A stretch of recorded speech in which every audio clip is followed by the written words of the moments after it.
2024 সালের আগস্টে দেশ ছেড়ে চলে যাওয়ার পর এই প্রথমবারের মতো আন্তর্জাতিক গণমাধ্যমে সাক্ষাৎকার ছাপা হয়েছে বাংলাদেশের সাবেক প্রধানমন্ত্রী শেখ হাসিনার। একই দিনে তিনটি ভিন্ন আন্তর্জাতিক সংবাদ মাধ্যম ফ্রান্সের এএফপি, যুক্তরাষ্ট্রের রয়টার্স এবং ইংল্যান্ডের দ্য ইন্ডিপেন্ডেন্টে এই সাক্ষাৎকারগুলো 29 অক্টোবর প্রকাশিত হয়েছে। এমন এক সময় তার সাক্ষাৎকারগুলো প্রকাশিত হলো যখন বাংলাদেশের আন্তর্জাতিক অপরাধ ট্রাইব্যুনালে শেখ হাসিনার বিরুদ্ধে গুম, খুন ও মানবতা বিরোধী অপরাধের মামলার বিচার চলছে।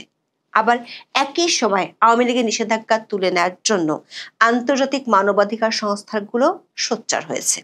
পাশাপাশি সংস্কার বাস্তবায়ন ও নির্বাচন নিয়ে বাংলাদেশের রাজনীতিও ঘোলাটে হয়ে যাচ্ছে।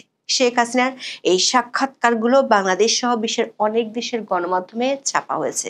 তবে একই দিনে একই সাথে তিনটি আন্তর্জাতিক সংবাদ মাধ্যমে সাক্ষাৎকার ছাপা হওয়াটা অনেকের কাছে বিস্ময়কর ও কাকতালীয় লাগছে। দর্শক, আমরা শেখ হাসিনার তিনটি সাক্ষাৎকারই বিশ্লেষণ করেছি। আমাদের বিশ্লেষণ হলো, শেখ হাসিনা আন্তর্জাতিক গণমাধ্যমে দেওয়া সাক্ষাৎকারগুলোতে মূলত চারটি বিষয়ের উপর গুরুত্ব দিয়েছেন। প্রথমত, আগামী 13ই নভেম্বর আন্তর্জাতিক অপরাধ ট্রাইব্যুনাল তার বিরুদ্ধে একটি মামলার রায় ঘোষণার তারিখ জানাবেন। এমন অবস্থায় তার আসন্ন বিচারিক রায়কে আন্তর্জাতিকভাবে প্রশ্নবিদ্ধ করেছেন শেখ হাসিনা। দ্বিতীয়ত, জুলাই হত্যাকাণ্ডে কমান্ড রেসপন্সিবিলিটির দায় অস্বীকার করেছেন। শেষ দুটি পয়েন্টে তিনি অন্তর্বর্তী সরকার কর্তৃক তার দল মানে আওয়ামী লীগকে নিষিদ্ধ করার সিদ্ধান্তের বিরুদ্ধে সরাসরি রাজনৈতিক পরিণতির কথাও তুলে ধরেছেন।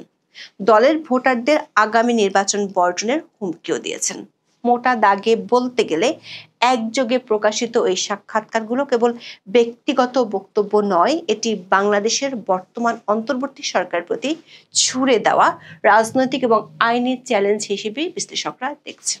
বিস্তারিত জানতে চলুন যাওয়া যাক বিশ্লেষণে।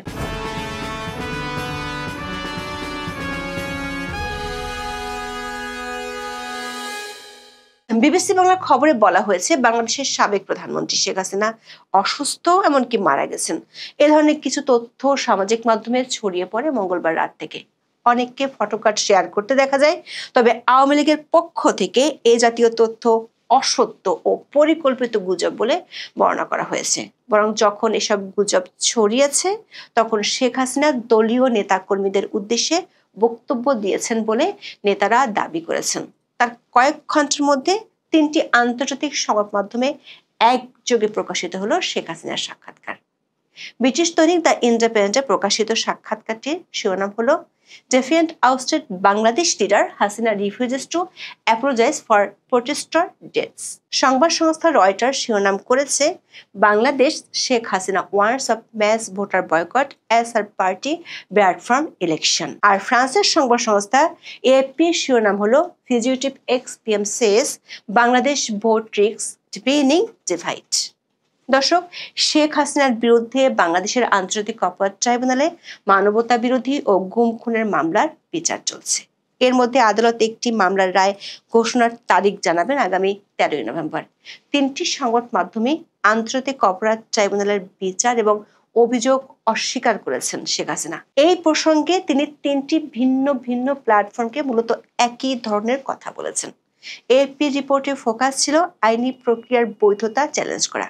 শেখ হাসিনা এএফপিকে দেওয়া সাক্ষাৎকারে তার বিরুদ্ধে চলমান মানবতা বিরোধী অপরাধের বিচারের নিন্দা জানিয়েছেন। রিপোর্টটিতে বলা হয়েছে, শেখ হাসিনা এটিকে একটি বিচারিক প্রহসন বা জুরিসপ্রুডেন্সিয়াল জোক হিসেবে অভিহিত করেছেন। রয়টার্সকে বলেছেন রাজনৈতিক উদ্দেশ্য পরিণত প্রহসন বা পলিটিক্যালি মোটিভেটেড ক্যারেজ। এএফপি বলছে, শেখ হাসিনার অভিযোগ হলো এই বিচার করছে তার রাজনৈতিক প্রতিপক্ষরা এবং একটি অনির্বাচিত সরকার। তিনি দাবি করেছেন এই ট্রাইব্যুনাল থেকে তার বিরুদ্ধে দোষী সাব্যস্ত হওয়ার রায় পূর্ব নির্ধারিত বা প্রি অর্ডিয়েন্ট।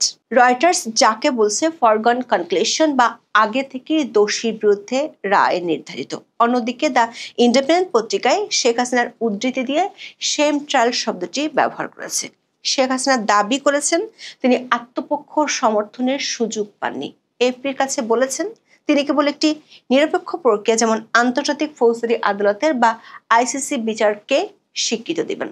দর্শক, আইসিসি সাধারণত তখনই কাজ করে যখন দেশীয় বিচার ব্যবস্থা অপারগ বা অনিচ্ছুক হয়। জাতিসংঘের প্রতিবেদনও জুলাই হত্যাকাণ্ডের জন্য আইসিসিতে মামলা দায়েরের সুপারিশ করা হয়েছিল। বিশ্লেষকরা মনে করছেন শেখ হাসিনা আইসিসির মতো নিরপেক্ষ বিচার দাবি করে হয়তো আন্তর্জাতিক সম্প্রদায়কে এই বার্তা দিচ্ছেন যে বাংলাদেশে তিনি সুষ্ঠু বিচার নাও পেতে পারেন।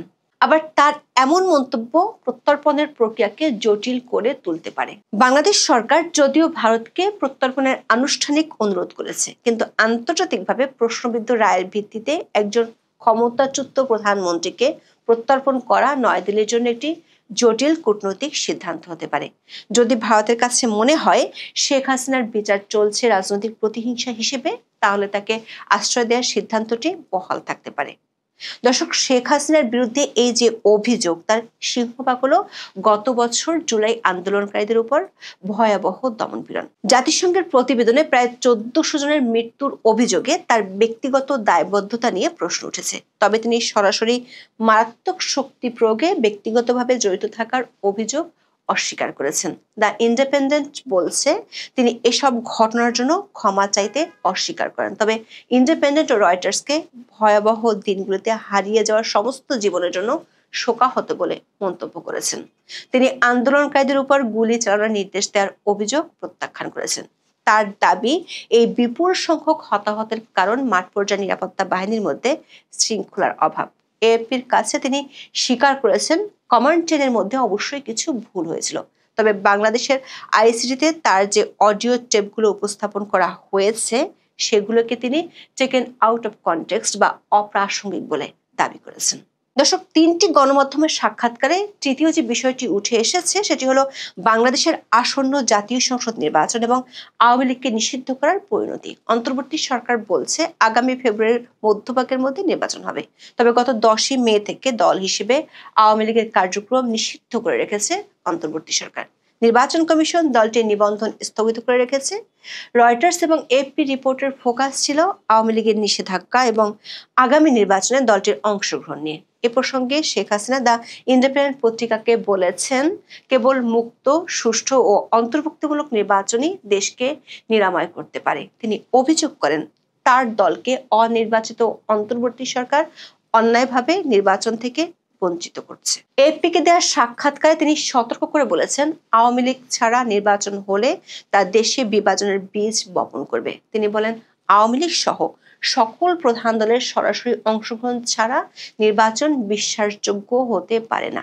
রয়টার্স বলছে, শেখ হাসিনা সতর্ক করে বলেছেন আওয়ামী লীগের লক্ষ লক্ষ সমর্থক পরের বছরের জাতীয় নির্বাচন বয়কট করবে। তিনি বলেন, যদি একটি রাজনৈতিক ব্যবস্থা কার্যকর করতে চান তবে আপনি লক্ষ লক্ষ মানুষকে ভোটাধিকার থেকে বঞ্চিত করতে পারবেন না। তবে এএফপি সাক্ষাৎকারটিতে এমন হুমকি সম্পর্কে কিছু পাওয়া যায়নি।